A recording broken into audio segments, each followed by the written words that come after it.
Bloomberg Audio Studios. Podcasts, radio, news. To say that the brothers Clark and Dan Hunt are on a winning streak would be an understatement. The NFL team their family owns, the Kansas City Chiefs, are two-time defending Super Bowl champions. And as they kick off their season this week, they have real hopes of being the first team to three-peat a Super Bowl win. Clark Hunt, who's the older of the two brothers, served as chair of the NFL committee that recently, finally, made it possible for private equity investors to own up to 10% of a franchise.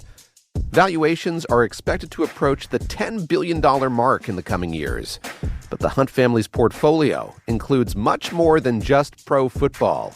Dan Hunt, who is nearly 10 years Clark's junior, is president of Major League Soccer's FC Dallas, and he played a crucial role in ensuring that 15 matches in the 2026 FIFA World Cup, including the semifinal, will be played in stadiums in Dallas and Kansas City.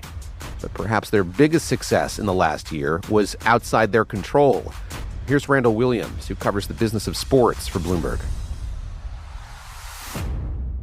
Clark and Dan laughed when they said, it was a year unlike any other, and not because we won the Super Bowl.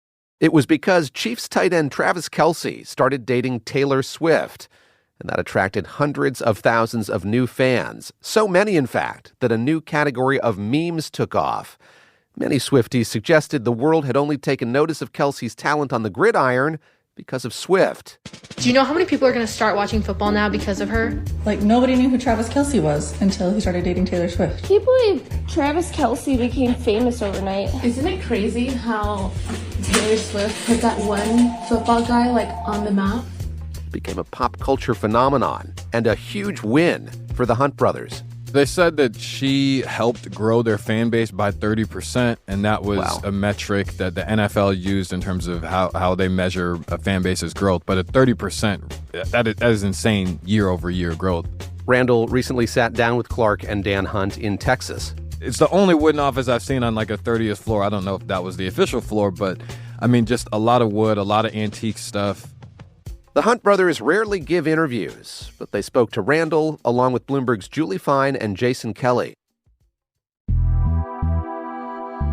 Today on the show, the billionaire Hunt brothers, in their own words, how the family took an oil fortune and used that to build a sports empire, and their goals for the future, to make American football into a sport that's truly global and to accelerate interest in the U.S. in the other kind of football. From Bloomberg News, this is The Big Take. I'm David Gura.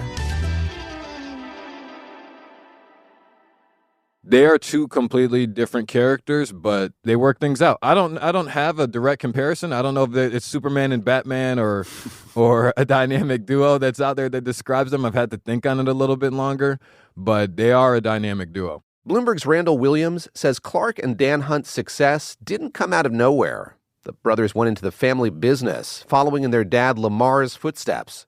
Lamar got into sports, so he was a part of the AFL, and then when the AFL and NFL merged, of course, he maintained his ownership of the Kansas City Chiefs. He eventually took a stake in the Chicago Bulls as well. He was early in on soccer, so he's a pioneer in the sports world, but I don't think that he touted his accomplishments the same way that other sports owners who are flamboyant have.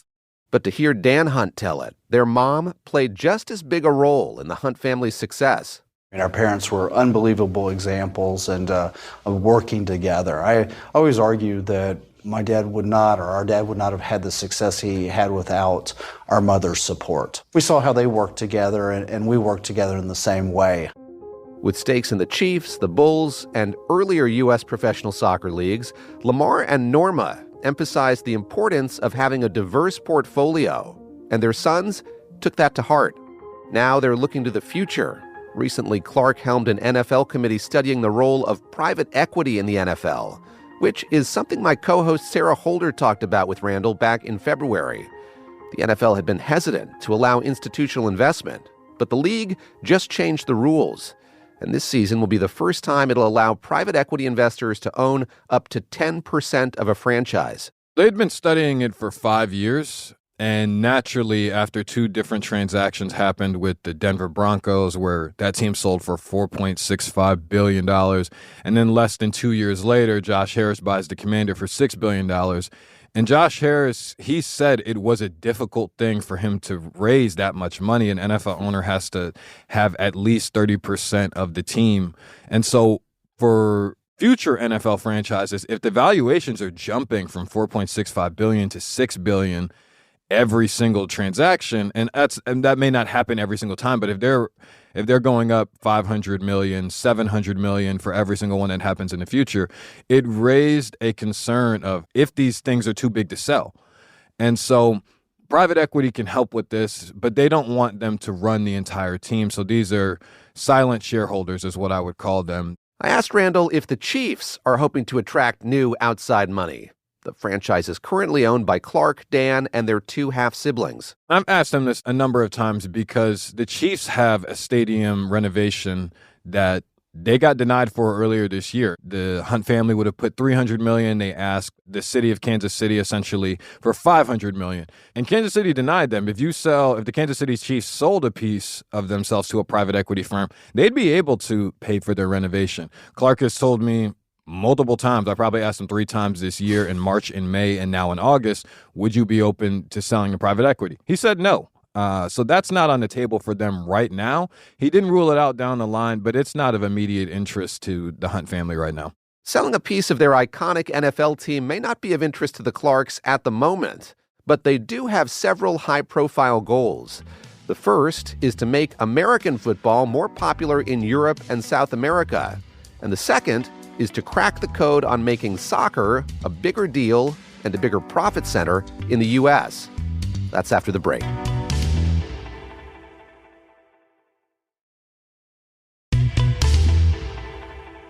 The NFL has the highest revenue of any single sports league in the world, not just in the U.S. And as the value of teams continues to balloon, the league is facing a kind of existential question. How much more can the NFL grow domestically? Bloomberg's Randall Williams says that at some point, the league will have to find new fans elsewhere if they want to rake in euros and reals. The next place they have to conquer is international waters, international countries, because it's the biggest domestic sport. In comparison to soccer and basketball globally, the NFL isn't in the same ballpark just yet. That's why Brazil's happening this year, Spain next year. Who knows where they go next? This week, the Green Bay Packers will take on the Philadelphia Eagles, not at Lambeau Field or the Link, but in Sao Paulo. While games like this one, played overseas, have been well attended, they're one-offs. The NFL has previously tried and failed to capture the European market with a spin-off league called NFL Europe. It lasted for about 16 years until it closed down in 2007. Here's Clark Hunt. Yeah, well, going back to the 90s, our father was very much interested in the growth of the NFL internationally, and he always insisted on the Chiefs playing preseason games. We played in Japan a couple times. We played in Berlin. And then when the league changed their approach to playing regular season games, we were one of the first teams that raised our hands because we recognized the value of growing the Chiefs brand on an international basis. As Randall mentioned, soccer is still king in Europe and South America and pretty much everywhere outside the U.S. But Dan Hunt believes that the 2026 FIFA World Cup will be a unique moment to bring in new fans in the United States. 48 teams are going to compete in matches across Mexico, the U.S., and Canada. The World Cup in 2026, these next 2 international or worldwide sporting events in the World Cup and in the LA 28 Olympics are huge moments for soccer. I mean, you're going to have every star in the world on the male side that's going to be here in 2026. And that's an opportunity for U.S. fans or United States citizens to really see the rabid fandom of soccer. I think that there is rabid fandoms in pockets across the nation, but it is nothing like the worldwide global fandom of soccer. Dan Hunt is all in on the 1-2 punch of the World Cup and the 2028 LA Olympics. He thinks those 2 events will be the breakthrough soccer needs to become a real rival to American football, basketball, and baseball in the U.S. We're going to have 104 matches, 48 teams, the largest and grandest scale of all, and now playing so many matches in these NFL stadiums. They generate revenue like no other stadium in the entire world. I asked Randall why the Clark brothers think this decade, this moment, is different. I mean, there have been countless failed attempts to get soccer to catch on in the States.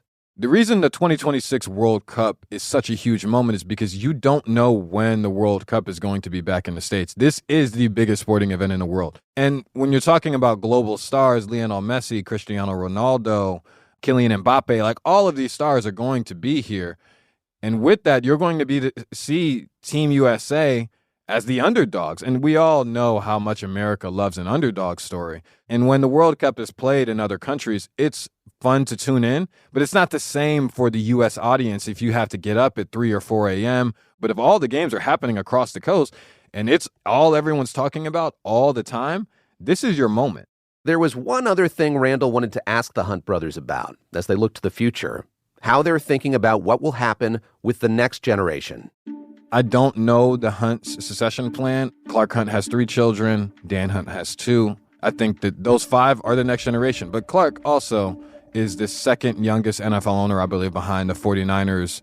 Their children will be prepped over time and be prepared the same way that he was, because that's the thing that both he and Dan have said over and over and over again, is that their mom and dad were great teachers, great mentors, and they provided a lot of knowledge so that when it was time to pass this down from one generation to the next, that they could, A, exist cohesively, and B, run the business the way that it should be run. The brothers live down the street from each other and are raising their families to be close. The fact that they're as tight as they are, and if you're growing up next to one another, God willing, it all works out.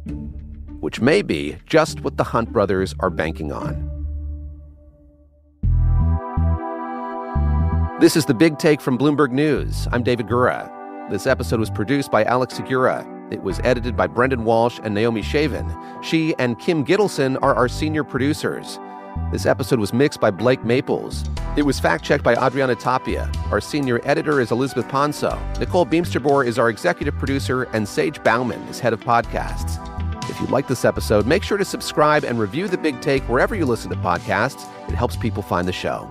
Thanks for listening. We'll be back tomorrow.